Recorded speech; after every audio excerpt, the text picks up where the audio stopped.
Shalom Aleichem, que le bon Dieu protège, vous donne la santé, la joie, la prospérité. J'espère que le café il est bien ce matin, parce que le café d'hier n'était pas très bon. Bon, que Hachem il protège, il aide tous ceux qui diffusent mes cours de Torah. Voilà. Vous avez ma bracha aujourd'hui, vous allez écouter la meilleure histoire des histoires. Peut-être vous l'avez déjà écoutée, mais vous allez la réécouter encore une fois. Il y a une trentaine d'années, j'étais à Paris, j'étais Sandak, une Brit Mila un vendredi. Et tout de suite, après la Brit Mila, je suis parti à la gare pour prendre le train, le TGV pour aller à Lyon. Et voilà, je vois un monsieur qui vient vers moi, très brun. Il me parle en hébreu. Il me dit, Kvod Harav, c'est Rav Pinto. J'ai dit oui. Il me dit, j'ai pas passé Shabbat, j'ai eu un problème avec ma femme, elle m'a jeté de la maison, et voilà, je suis maintenant, je suis seul, maintenant, je pense qu'on va divorcer, j'ai des enfants, mais je suis israélien, et il a commencé à parler, je lui ai dit, écoute, il n'y a pas beaucoup de temps à discuter là, viens avec moi à Lyon, tu passes Shabbat avec moi, et on verra. Il vient avec moi, il me raconte toute sa vie, pendant le trajet, il me raconte toute sa vie. Et à un moment donné, je lui dis, écoute, pas Shabbat, Dieu est grand. Si tu cherches du travail, je vais t'aider à trouver un travail. Et Dieu est grand. Il m'a fait beaucoup de la peine. Il m'a raconté une histoire, comment il avait beaucoup réussi dans la vie. Et après, le pauvre, avec tous ses problèmes, vraiment, ça m'a touché au cœur. Bon, il est resté chez nous. Au lieu de rester un Shabbat, il est resté 3 ans chez nous. 3 ans. 3 ans. Il a élevé mes enfants, Rabbi Moshe, il a élevé Rabbi Raphaël, il a élevé tous mes enfants, et ils ont grandi avec lui. 3 ans plus tard, il m'a dit, Rabbi David, je dois retourner en Israël, je peux plus rester là, il faut maintenant que je cherche à me remarier, ça y est, j'ai donné le guet à ma femme, maintenant je me remarie. Bon, grâce à Dieu, il habite à Ra'anana, et depuis qu'on est venu s'installer à Ra'anana, je le vois. Il vient prier chez nous. Et il vient de temps en temps, et on se voit. Bon, Hachem, tout va bien. La semaine dernière, j'arrive au bureau et je le vois de loin. J'approche vers lui. Je lui dis, ça va, Yoav? Il me dit, Rabbi David, il y a un mois, j'étais entre la vie et la mort. Et je suis venu maintenant apporter une tzedaka par le mérite de Rabbi Pinto. Je dis, qu'est-ce qui se passe? Il me dit, il y a un mois exactement, je ne me sentais pas bien. Je suis parti faire des analyses.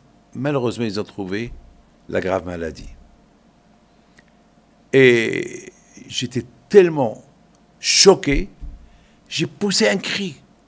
Hachem, mais pourquoi? Et mes enfants, qui va s'occuper d'eux? J'ai déjà souffert avec le premier mariage.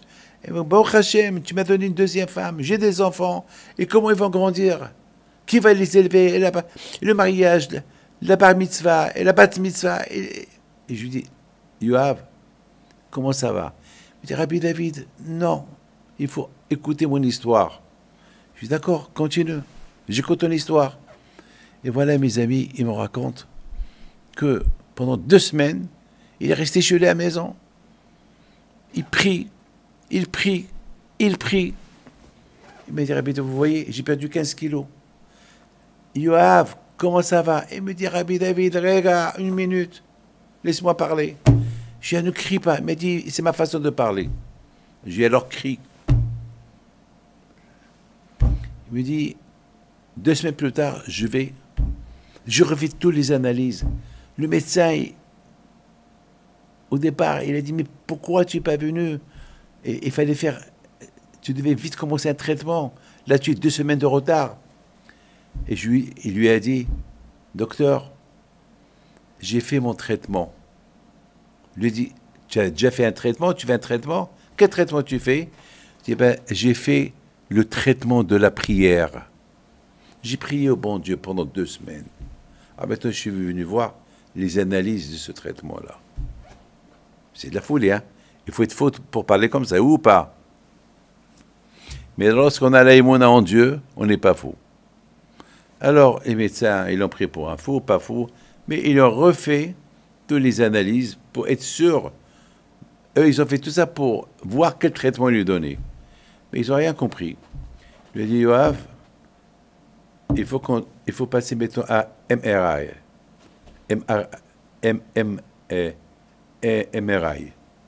Tout le corps dans une boîte pendant 2-3 heures, comment ça s'appelle, des recherches et des recherches. Et plus tard, ils lui ont dit, Yoav, ne comprends rien.